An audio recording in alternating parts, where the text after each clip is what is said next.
Hey everyone, I hope you're doing well and staying safe during this time. If you're new here, welcome to the channel. Like I said, thank you so much for checking me out. If you haven't done so, please make sure to hit that subscribe button just right below the video. Cool, thank you so much. I really do appreciate it. And if you're returning, welcome back. Thanks again for your support. I truly do appreciate having you here. We are up 3.26% on the cryptocurrency market cap. It's 37,600 plus for Bitcoin, 2,700 plus for Ethereum, almost 2,800 a day.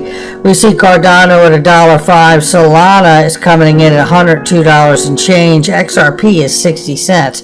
Look at the price range very quickly here. We see 0.5990 on the bottom and 0.6234 on the top. The numbers are brought to you by Link2. I want you to listen to this because there was an incredible conversation that went on, and I wish I was able to join it from the beginning, but I missed it.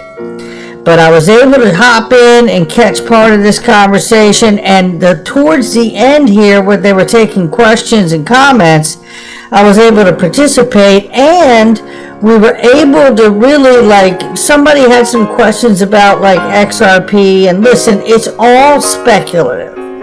But we wanted to give some facts and some information because, look, whether we're talking about life, we're talking about business, we're talking about relationships, we're talking about investments, what are we really talking about? We're talking about odds. What are the odds that it's going to work out? The investment, life event, life choice, work choice, whatever it is. It comes down to being able to really look at the odds of something.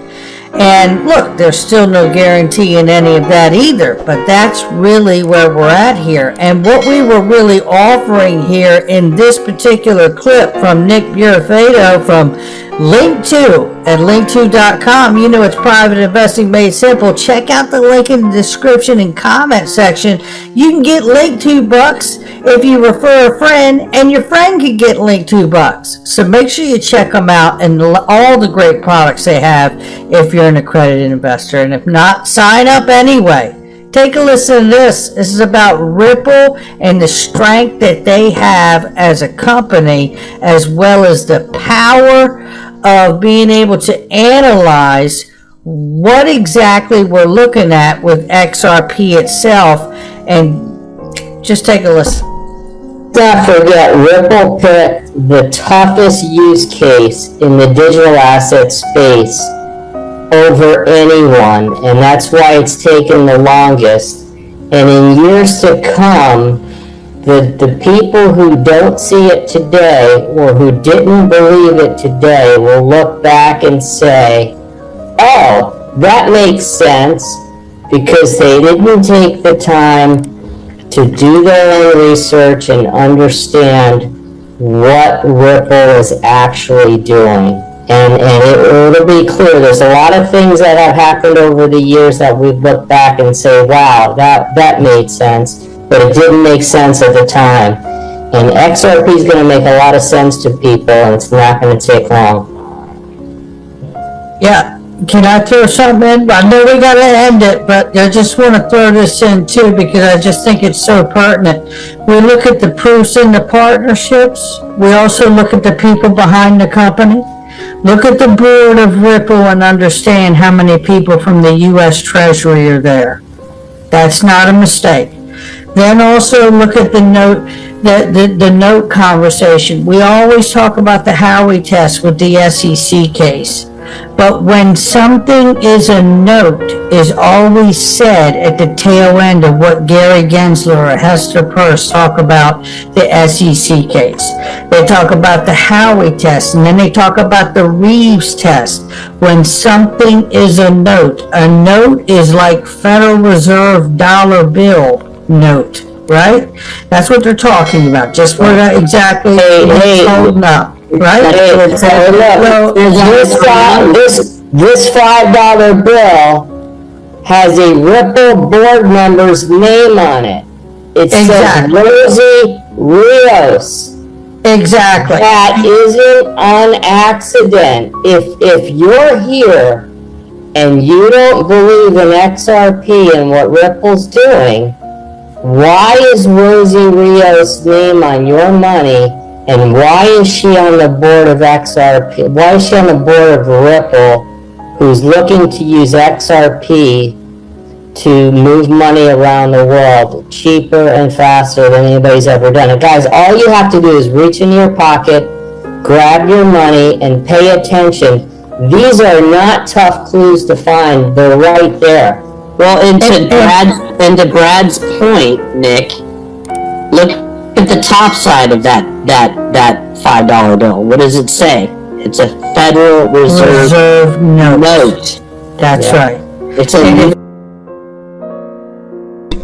And there you have it, ladies and gentlemen. You know, the question remains, and we're going to get into some more questions here in a minute, but let's move through the news. Make sure you check out link 2 and join and register, even if you're not accredited. There's so much incredible information you can get and participate in conversations and panels just like that one. Right here, when it rains, it pours. It looks like Joseph Lubin and Ethereum have just gotten some more trouble on their plate here, and it's not just ETHgate anymore. But we're still going to need that public audit, Joe, of the investors that participated in the Ethereum initial coin offering. We need to know how many took your advice, Joe, to disguise their accounts when investing in Ethereum in the early days. I have a feeling we may know quite a few of them. This is another problem happening here. Stefan Hubert is sharing here.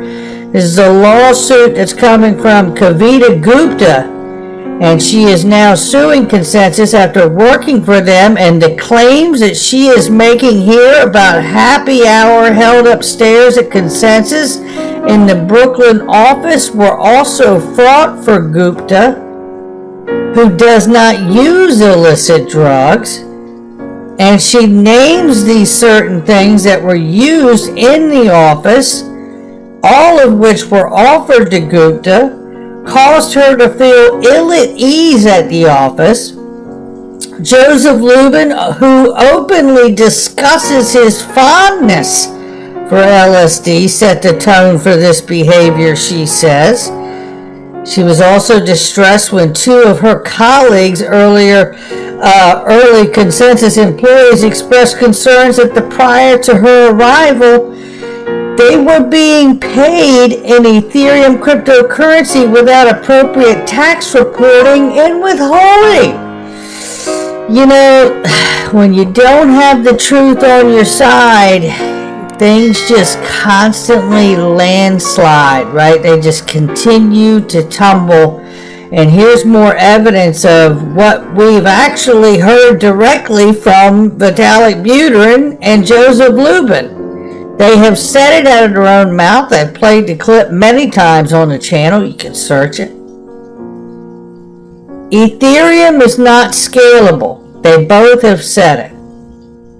And here you look at the gas fees, $4.68 to $51 plus for an Ethereum transaction. Now I understand there's layer 2 applications on top that are able to do microtransactions for a lot less money. But why would you build on this? Why wouldn't you build on something that is obviously like the Ledger, the XRP Ledger, or Stellar? Why wouldn't you build on that?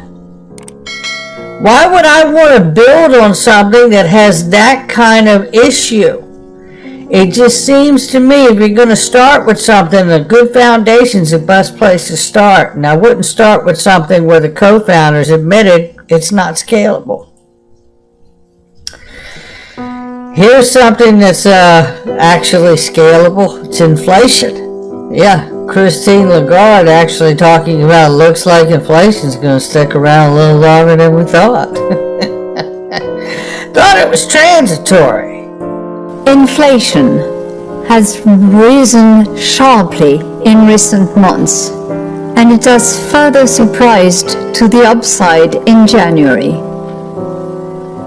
This is primarily driven by higher energy costs that are pushing up prices across many sectors, as well as higher food prices.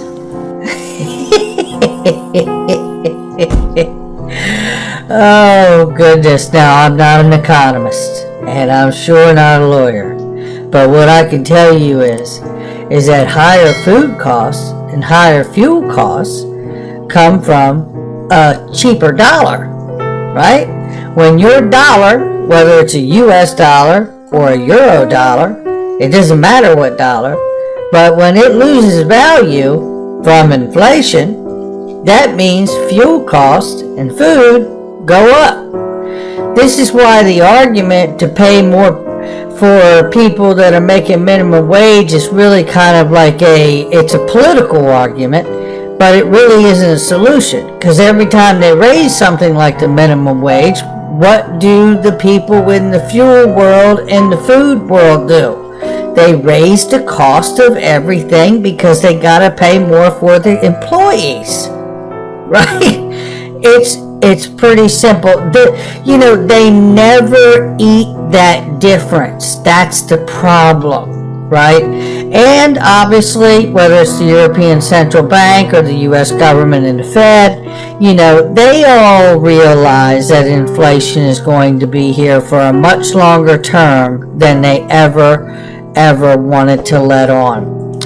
Looking right here, this is Tom Emmer. Should logically be able to use crypto every day for small dollar transactions. Our tax code shouldn't complicate that. Proud to support Representative Devlin's very common sense bill that she submitted on that fact about modernizing the tax treatments. This common sense bill will finally allow Americans to use their digital wallets as seamlessly as cash. One of these bills is actually going to get through. We just don't know what day. But I tell you what, it doesn't stop me being grateful for people like Tom Emmer, who are well educated on crypto and continue to fight for all of us. Here's some information breaking right here. It's on the SEC versus Ripple order by Judge Torres, granting in part and denying in part motions by defendants Ripple and Brad Garlinghouse and Chris Larson to seal some exhibits to previous motions and more. Torres will unseal an email to Chris Larson and legal memos to Ripple, finding arguments to seal unjustified but granted redactions to Brad Garlinghouse to protect potentially sensitive information in 3 documents. She also ordered public releases of documents filed by both sides under seal, anticipating motions to seal from other side that never came. Lastly, Torres will allow Ripple a reply to the SEC's memorandum of law in support of the motion to strike the fair notice defense. So there you have that. Let's take a look at this, because I tell you, and shout out to James K. Filan, shout out to Crypto Law, shout out to John Deaton, all of them that work so hard, and Jeremy Hogan to keep us up to date on what's going on. This is the first filing here. I'm not going to read all of this to you because I don't see anything in here that looks damning at all, to be honest with you. It looks like a regular professional letter between him and a lawyer here. It just doesn't look like anything of a smoking gun of any sort. So I'm not going to fool with it. And I'm going to just tell you that. And then here's what else we're going to do. So let me go back to this. Sorry about that. Let me go back to this, because this is the second one. And I'll move through this very quickly too. Let's see here. It talks about Swift and XRP and MoneyGram. It talks about everything's going great. He's responding to people that are asking about XRP price and the release of XRP onto the market and things of that nature. Chris answers very openly. There's really no smoking gun at all in any of these that I can see. If somebody else sees something, feel more than free to share it and tag me. I will take a look at it. And then there's this one right here where you could point to one particular point or a section here. I guess somebody could try to take issue with where it talks about our objective is to build liquidity for digital asset XRP so banks and payment providers can use it to significantly lower costs of their cross-border payments. Someone could try to make the argument there, obviously, that is the company trying to, have an expectation of profits behind Ripple, right? How they could claim it's a security there.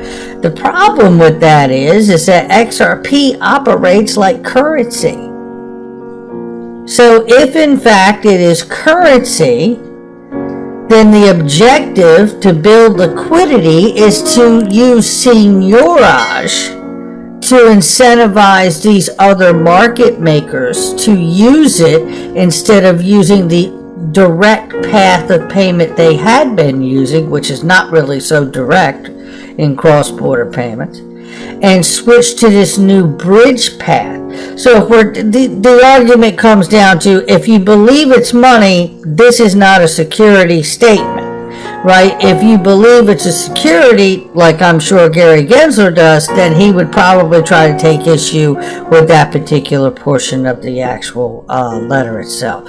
Other than that, I just don't see a lot. They're very professional letters. He shares pictures about the new office in San Francisco at the time. We will keep you up to date on it. What I do want to tell you is that John Deaton shares this and says Judge Torres's ruling are a great sign for XRP holders. I'm your guy. I will keep you posted. I'm your advocate. I'll be back on a daily basis, usually multiple times per day, with these videos to keep you updated with everything going on. So I hope you enjoyed the video. If you haven't done so, make sure to hit that subscribe button. Feel free to share any of my videos with your friends, family, social media, or anybody who may care to listen.